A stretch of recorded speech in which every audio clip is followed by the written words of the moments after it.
Amazing.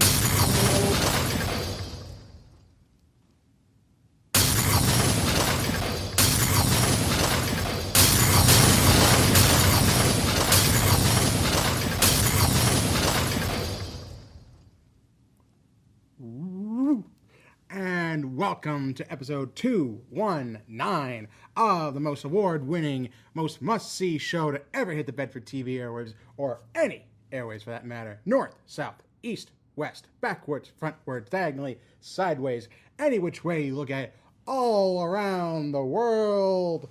The Wrestling Connection. I am your host, your connection to the wrestling world, the pontiff of the pro wrestling populace, the savant god of the squared circle, Mr. Ken Hill, delivering all the news to you in professional wrestling today. Alongside me, as always, of course, it is the consumer of wrestling knowledge, the prize fighter of the Wrestling Connection, the legacy team Kaufman, the dragon with the gold, and the breaker of Kens, Dan Kaufman here as well.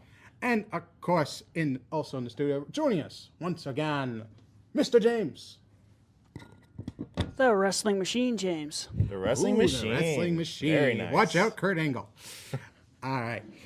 James is on your tail.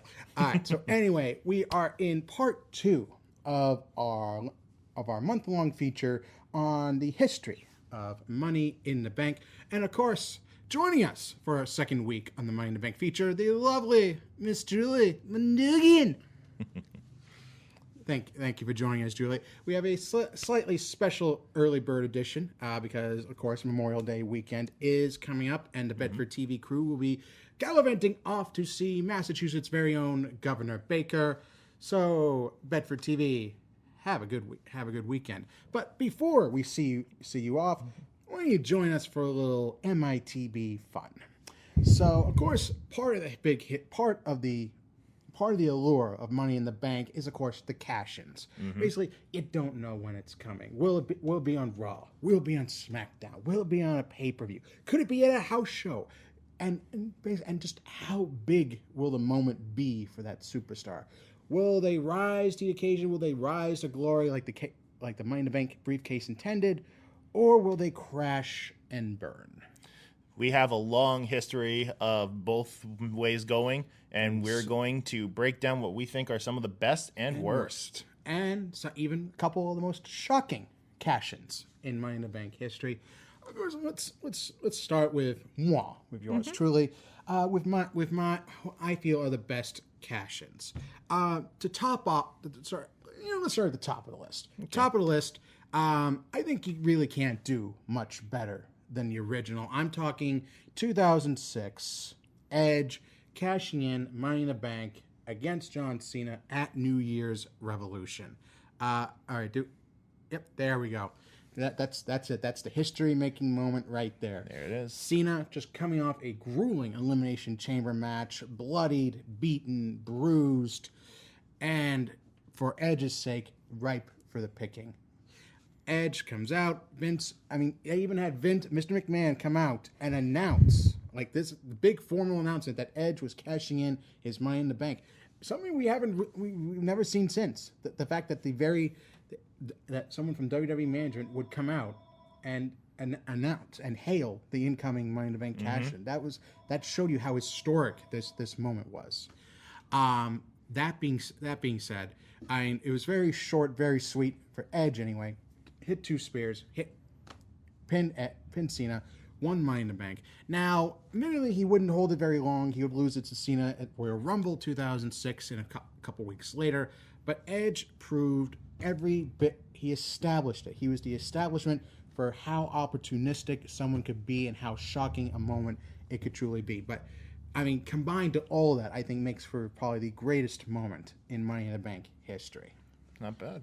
Actually, you know what? Let's move over. Let's move over to what you think is okay. To Dan's best. What is yours? My number one. No one, in my opinion, has topped it because of how shocking it was. It saved the main event of WrestleMania 31. The architect, the heist of the century, Seth Rollins. Seth Rollins. Dan's. There it is. There we go. Yeah. Roman Reigns versus Brock Lesnar for WrestleMania 31. Everyone thought Roman was going to go over until Brock re-signed right before. Then it was, we don't know who's going to win. But right before this happened, you know, Roman was making his comeback. Spear. Superman punch. Spear. Goes in. F5. And then they're all down. And no joke, this was Allison's first ever pay-per-view. Allison's first ever pay-per-view witnessed Seth Rollins, the man who lost via flying RKO earlier, running down, stomping Roman, and running off with the belt. In Heyman's words, the most undeserving champion of all. But also, much like his predecessor Edge, the most opportunistic. I can certainly understand why you put it in number one. Even though I actually wasn't aware James was in the studio today, James, quickly I'll ask, what for your money, no pun intended, is what's your top favorite cash-in of all time? Edge. You can't like I said, you really can't go wrong with the original. All right, so going to my number two. Just so everyone knows, we're going down by 3. We're going down the list. So right, number 2. So this is my number 2 pick. My number 2 would be CM Punk's second cash-in. For those who may not remember, Punk was and still is the only man to not only win back-to-back Money in the Bank briefcases, but win 2.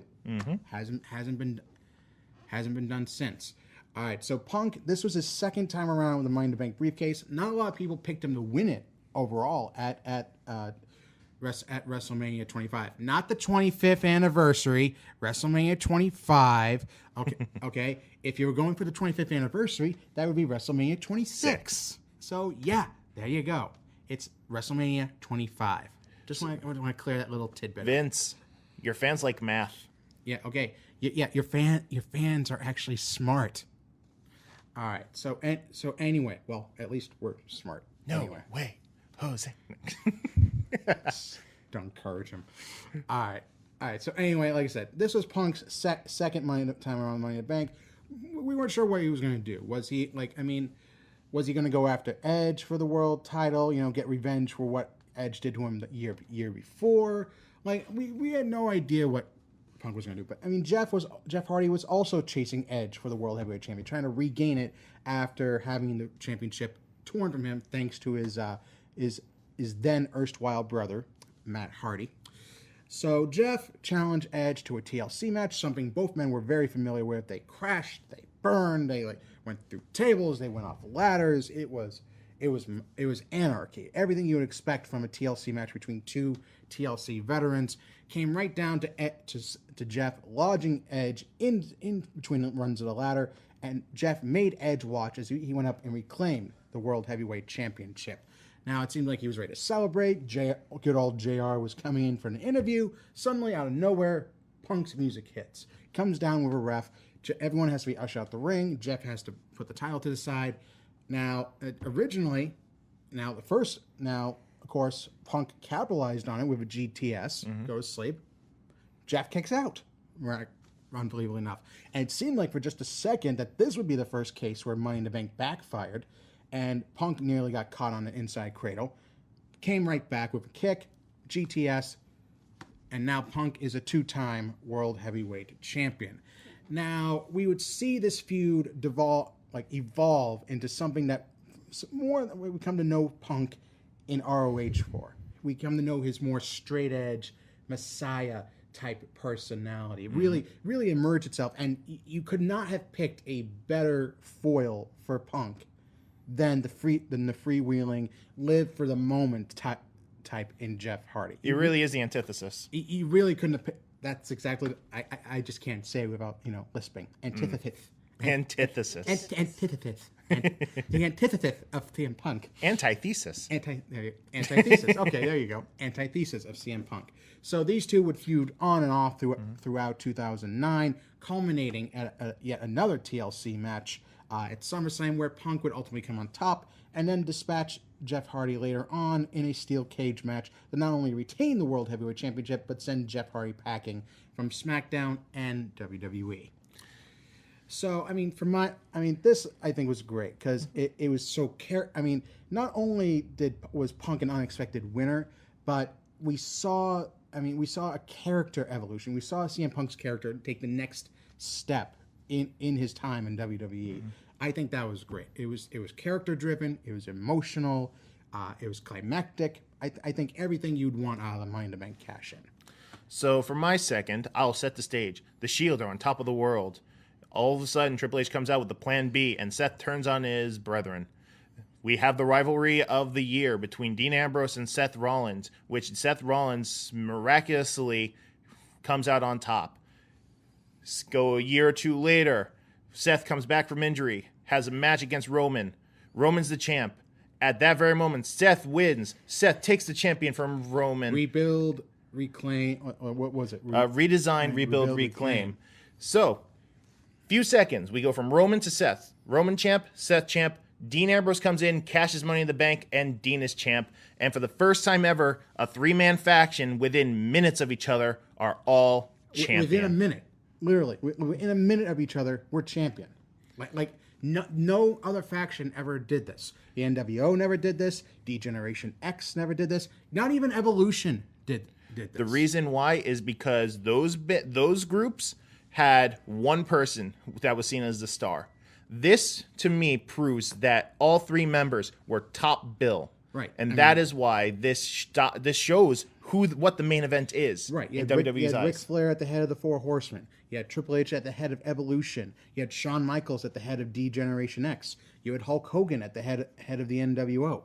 But none of them, no faction ever was so far spread out as championship caliber, championship resume. All three men, all former world champions. Absolutely. Now all three men, Grand Slam champions. Exactly. Shows you just how heavily invested. And the fact that Dean Ambrose is the one that not only came out of it here, but also won the triple threat rematch at WWE Battleground. Something that Dean desperately needed. Sure, it might have felt better like a few months to a year ago, but dang, this was a great feel-good moment. And you could tell how important it was for all three guys. And that's exactly why it was my this was actually my third pick. This was my third pick, Dean winning the championship. You could not have asked for a bigger moment. I mean, to cinch up the Shield storyline from the last couple of years. And now all three guys are faces, and they've been the Shield again. I mean, it shows the lasting. I mean, Ambrose is currently on the mend. Mm-hmm. Reigns is at the top. Rollins is seemingly back at the top of his game. Oh God, yeah. Monday Night Rollins. Monday Night Rollins. So clearly, these three are some of the better long-term investments WWE has made in the last decade. Thank you, Punk. Thank you very Punk being part of the reason these well.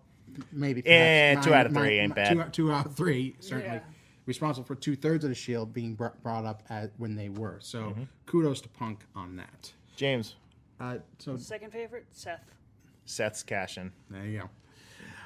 All right. So my third was Dean. Mm-hmm. So what was your third? Well, we seem to have a lot of retreads and returns because my third favorite is Punk's second cash-in. I mean, the fact is, this was the moment when fans of Punk outside of WWE saw what was coming. Right. I am straight edge, therefore I am better than you. The fact that CM Punk will force his lifestyle on you and prove why he deserves to be at the top. And the thing was, he was justified. What is the keynote of an excellent heel is when he feels he is justified, and he even has a point. Punk had a point. Absolutely. He straight edge meant that he truly was better than Jeff Hardy in that regard. Jeff likes to freewheel. He likes to have fun. He likes to have a little recreational fun from time to time. But in the end, Jeff Hardy, also a daredevil and a risk taker, which means that his body is constantly in pain, where CM Punk will know when to pick his spots and when to fight. And in time, others saw his way as truth and created the Straight Edge Society. This led to the Straight Edge Society. If Punk stayed the way he was when he won the belt, then he would have not found his personality, his voice of the voiceless. And it just, everything snowballed from here. Right, because, I mean, he ran afoul of The Undertaker, and Taker's one of the locker room leaders, and that's just, the one thing you just don't do is backtalk The Undertaker.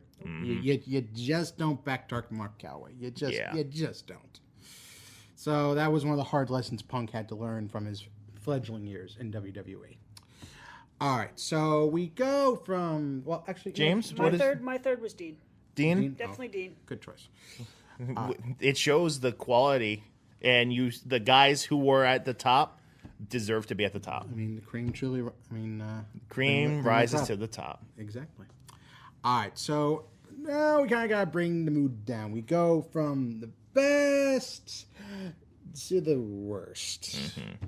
So I got to say, for my money, just for worst pick for me, worst is Damien Sandow. I guess Damien Sandow from 2013. Quick question, James, is this your number one? Damien was not my number one. Damien is my number one as well.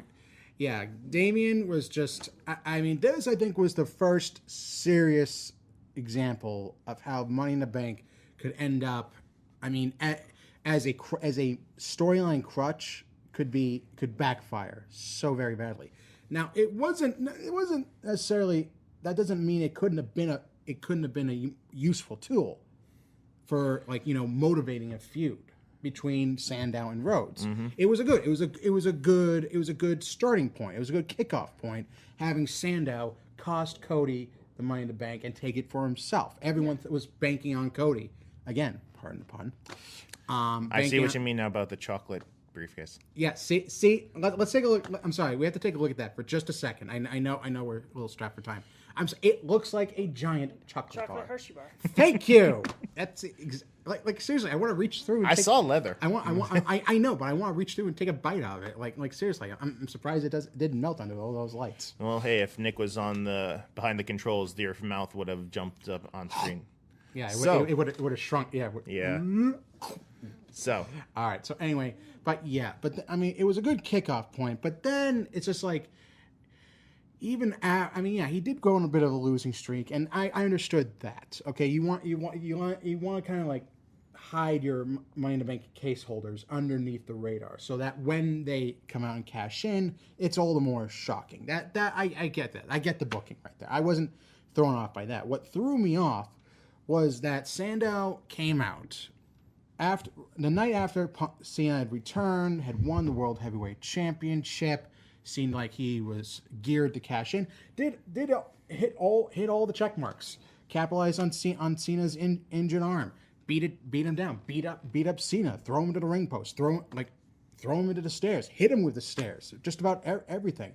Basically beat Cena half to death here. And then the match comes along, and he gets him by the hair. But then Cena's up. AA. That's it. Nexus annihilating Super Cena. Exactly, Super Cena. So. And then the next week, I mean, Sandow he gets the jobber entrance. And that basically that was the end of Sandow's closest. Agreed. Yeah. It was just a complete and utter waste. This is why this is my number one. Not only what happened here. First off, the briefcase, when he got it, he was never meant to win. He was already told this was meant as a pushing block for Cody. Fine, whatever. But the moment he lost that to Cena, his character died. He was no longer the Damien Sandow we knew. we could have had the intellectual savior of the masses continue on. Instead, he became the running gag reel. He kept coming out as different characters. The impressionist. Yes, the Damien impressionist. The impressionist. And through Damien Sandow. his force of personality alone is what got it over. But he shouldn't have had to push that hard to get a stupid gimmick over. And even that ended up tanking in the end because it wasn't something WWE was expecting to get over. Yeah. Again, when something gets over naturally, they have to nix it because it wasn't their idea. It wasn't their idea. I mean, hello, Zack Ryder. Rusev, please. And Rusev, yeah. So, I mean, yeah, number one with a bullet. So, James, what if this wasn't your number one? What is? My number one was actually Cena. He did not need it. Yeah, Cena. and actually that leads me right into my number two, Cena. Cena did not need the briefcase. Cena did not need it at all. Okay, he could have just come out, said, "Okay, I can't feel right until I've beaten you, CM Punk. Okay, I can't feel right until I avenge that loss at Money in the Bank. I avenge that loss." SummerSlam was a controversial loss. Cena could have easily just said, "Okay, my foot was on the rope. I shouldn't have been counted down. I should have my rematch." Simple as that. He didn't need Money in the Bank. And yet they gave it to him anyway, which made absolutely zero sense. And then they had Big Show come out during the match, cause a disqualification, so Cena's cash-in ended up being fruitless anyway, even though Cena had the good grace to cash in a week in advance. So I mean, that was one thing. It was that for once, I mean, Money in the Bank was completely unnecessary. Cena could have come out, asked for a rematch. I think that would have been just fine. Didn't need the briefcase for that. In this case it was a very poor. Whereas Sandow had somewhat justified reason for being a kickoff point, even though it didn't make sense anyway. This made even less sense. Yeah, this is my number two as well, and this also brings up what I feel is the worst thing you can do with the briefcase, and that is give it to someone who doesn't need it and not let it lead to nowhere. Right. So I mean, case in point. Well, yeah. I mean, just one small note. I mean, the reason I put it at number two was because the aftermath resulted in Punk going from face anti-hero champion to basically heel. Evil, opportunistic, cowardly heel. So in the aftermath, I respected that. All right. I didn't like how they used the Money in the Bank to get to that point, but I like the aftermath. So that's why it's number two instead of number one like Sandow is. But our number three, My number which two was Sandow. all right. Sandow. So your number two was Sheamus. My number two was Sheamus. Agreed. So that picture showed, Sheamus got the belt. You mean Didn't your number deserve it. three? Yeah. No, I screwed up. he- Cena was supposed to be my three. Sheamus was my two. Sheamus had been champion 4. He got the briefcase. No one wanted him to have the briefcase because there are other people who could have been more deserving. People who hadn't had the belt. Yeah, Sheamus is already an established main eventer. He didn't really need the belt.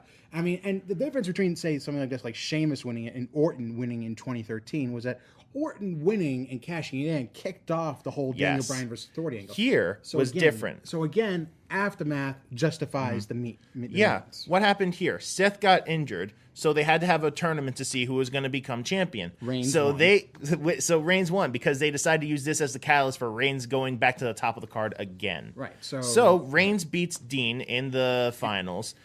Confetti coming down. Triple H comes out to congratulate him. Reigns knows something's up. Spears Triple H off of his Gucci shoes. But suddenly here comes Sheamus. One brogue kick, then another brogue kick. Cashes in. Boom. And then you'd think, okay, well, hey, it stinks, but at least Sheamus is not going to be champion. He lost it right after. Right, like in a month. Like in a month. A week. It was a week, And honestly. the fact is, he needed 3 other men to help him retain the championship, which is fine if you're looking for a faction like the League of Nations, which I thought was stupid then. It's still stupid now. But point is, you needed 4 men to beat down one guy in Reigns, which is, even by heel standards, it's so really sad. It goes from Cena to Reigns. You need so many guys to beat up one, and in the end, the one still wins. And that's just, it's ridiculous. Yeah, and then, like I said, the aftermath was Reigns versus the Authority. The problem is Reigns is not the same sort of anti-authority figure you would expect, like in the same vein as Daniel Bryan or Stone Cold, or CM Punk, like we mentioned before. Reigns just does not fit that anti-authority mold when we know he's one of the most heavily pushed by WWE management, by in terms of merch sales. And on Raw alone, she was saying that Kurt Angle was giving Roman too many opportunities. That's just making me laugh. Wow, that's like, oh, yeah. Hello, Stephanie. This is Pot Meet Kettle. Yeah, So, yeah. Of course, Roman somehow shows up on our worst list. And he's never even won Money in the Bank. I know. So, even when he's not being pushed, he's on here. Goodness sake. All right, James, what is your number 3? My number 3 was Sheamus. So so he and I are in agreement on that. Well, actually, my number 3. My number 3 was a man, like, this was like a push that got stopped even before he could really get started. I'm talking about 2007's Money in the Bank winner, Mr. Kennedy. Hi, Swagger. That's right. No, not Swagger. There There he is. Kennedy. All right. For those who don't remember, Ken Kennedy was actually a part of the roster for a little bit of time. I know. Ken Kennedy, actually, he was one of my favorite coming up around that time, around 06, 07. They had a great angle for him, having a streak of beating former world champions over on SmackDown. Came over to Raw, seen prime for 7 world champions. Exactly. Wow, there you go. 7 former world champions. Seen prime for a big push on Raw. Wins money in the Bank. Seems like he's ready to be pushed to the moon. Taker was injured at the time after WrestleMania, after Hell in a Cell. Looked like they were going to take the title off him and put it on the Kennedy, give Taker some time off. But then it seemed like Kennedy had He was suffered. going to be Vince's son, most likely. Most likely going to be the illegitimate son. That was going to be a little later on. Mm-hmm. It seemed like Kennedy was primed for a big time push on SmackDown, but then he unfortunately suffered what seemed to be a bicep tear. So they thought the best thing to do was put on someone more established, Edge, which was fine. Which is why he is a 2-time holder, but not a 2-time winner. Except it turned out in the medical report turned out to be an exaggeration, and that the bicep tear was merely a bicep strain. So Kennedy didn't have to give up the briefcase. It sounds similar to Asuka, where she had to relinquish the title, and yet she was able to compete a few weeks later. Coincidence? I think not. But no. So basically, like I said, WWE tried to reboot Kennedy so many different times. Like you said, with the illegitimate son angle, they tried back when Kennedy returned again from injury in 2008. They tried to reboot him, but it just then he ran afoul Randy Orton. Yeah, and one bad suplex later, Kennedy's gone. Kennedy's gone. Steroids. And the possibility of steroids. Possibilities. Yeah. Well, yeah. Especially after the whole 2007, 2009 were not a good couple of years for Mr. Kennedy. So basically, the reason I put this third, because it wasn't so much Kennedy's fault, as this was the first real hiccup that Money in the Bank suffered, and not to mention the unfortunate streak of luck that pretty much anyone who even came close to the world title would have. Taker got injured, then Edge would get injured, and then it would end up on the Great Khali of all people. Sorry. Best to forget 2007 on SmackDown. Just a distant memory. All right, so we've done our best. We've done our worst. Actually, I forgot my number 2. My number 2 pick was actually Jack Swagger for worst. Yeah, sorry about that. Hi, Jack. So hey there, Jackie. All right, so basically the reason I picked this for my number 2 was that Johnny Jack was a young talent, okay? Someone you could get, but no one was really picking him to win Money in the Bank, which is why it was all the more shocking he came out the winner, and then 4 days later cashed in on an injured Chris Jericho to win. All the hallmarks of a perfect Money in the Bank cash-in. No harm, no foul. The problem is the aftermath. They made Swagger out just to be a complete and utter all-American joke. That's an all-American tool. I think that's a more apt description. Just basically, they made him look like a joke against the Big Show. They made him look like a joke against Edge. They made him look like a joke against Rey Mysterio. No one ever took Swagger seriously as a champion. They didn't. They took him even less seriously after he lost the championship. So, I mean, basically, a nice little run, like I said, nice lead-in to cashing in, but the aftermath left a lot to be desired. Yeah. So after that, what was he most known for? He was most known for coaching Michael Cole for a WrestleMania match. I thought we were going to forget about that. You never said it. Can we forget about it anyway, please? Fine. Moving on. Moving on. If there's ever a time for moving on. All right. Okay, so we've go from the best to the worst to the most shocking. Thank you. Moving on. Okay, we got it. Okay, we're good. So we got it. What we Moving on. Moving on. Moving on. Thank you, Julie. Moving on. We're having some sound Moving issues. on. Moving on. Well, that's what happens when you're doing it Moving ethereal. on. So, the most shocking. So, the reason why I didn't have this on my top list is because of the fact I just thought it was so shocking. The fact is, no one has seen before what a cash-in was supposed to be. When I saw it for the first time, I thought it was going to be, you cash it, you say, I'm going to cash in. Now it's going to happen later on in the show or something. Right. The fact is, John Cena was a bloody mess. Edge came out and said the match is happening now. My number one and my most shocking is Edge, the first cash-in. It paved the way for what the Money in the Bank's going to be. Dan's most shocking is Edge. There it is. There it is. Hi, Lita. All right. Well, I kind of agreed with you on the most shocking aspect. For my money, though, I honestly had some coming because wholesale, I was all for Reigns winning at WrestleMania 31. He was my pick. I wasn't going back on it. I figured, okay, here we go. The management's making their move. They're putting the title on Reigns. Here's your new big baby face being shoved down our throats. But then they pulled they swerve on everyone. Especially me. Your most shocking is? My most shocking moment of Money in the Bank is Seth Rollins cashing in at WrestleMania 31. I mean, this was one of Michael Cole's rare great calls. The heist of the century. I think you couldn't have put a better spin on it. If you ever want to remember Seth for something, here you go. There's your crowning moment for the Kingslayer from Monday Night Rollins. Mm-hmm.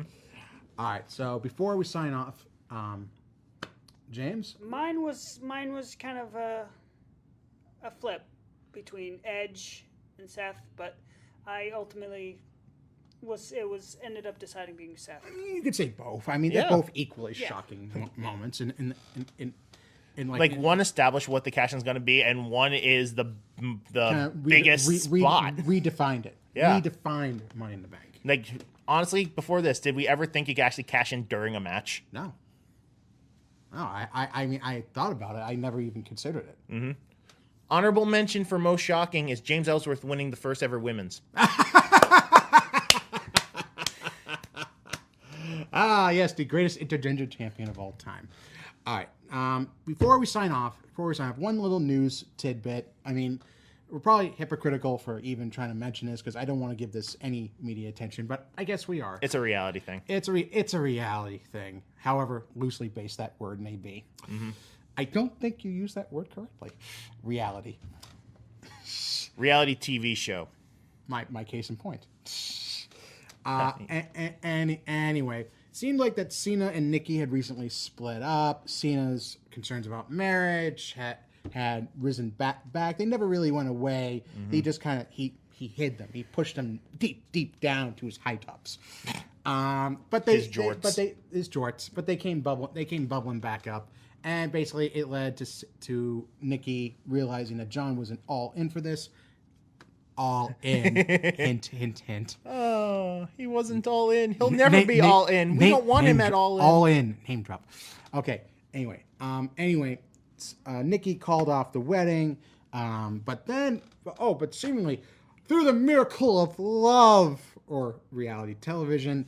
Nikki and John seem to be already on the mend to getting back together. You don't say. It's almost like this was done for TV It's and almost, publicity. it's almost like they're promoting the latest season of Total Bellas. It's almost like they're trying to make their show more important than Ms. and Mrs. It's almost pathetic. Wait, it is pathetic. Again, we apologize if this is all true stuff, but we just don't think it. We don't believe it. Okay, here's the thing. Why would you need separate episodes of the same TV show to talk about, being separate? Why can't you just be like real people, come on the air and hash it out with each other? Why? Nikki and John are two professionals. John didn't even really want to propose, and it was brought up as an idea for WrestleMania, and he went with it. Why? It furthered his career. The only silver lining I see out of any of this, and this will be the last bit, I promise, is that Miz was ultimately proven right. That they're glory hogs, they're glory hounds. They're reality TV, fake, glossed up glory hounds. They're the Kardashians. They are the Kardashians. Actually, they're worse than Kardashians. Like, they're not even good at it. So they're even less subtle than the Kardashians. It really does. Cena wishes he was Gene Simmons. Oh. Wow. That couldn't put it better. Yep. All right. So we are going to sign off for episode 219 of the Wrestling Connection. Like I said, I want to wish everyone a happy Memorial Day weekend. We will be back next Friday at 3 o'clock with the latest edition of our Money in the Bank feature leading up to Money in the Bank, our Money in the Bank 2018 paper preview. View. It's been nice not having it around as often. Oh, by the way, view. Thank you. All right, but in the meantime, like I said, have a happy and safe weekend for myself, for Dan, for James, for Julie, for Nick, for Greg, for everyone at Bedford TV and here at the Wrestling Connection. We want to wish you a happy Memorial Day and remind you, as always, to be connected.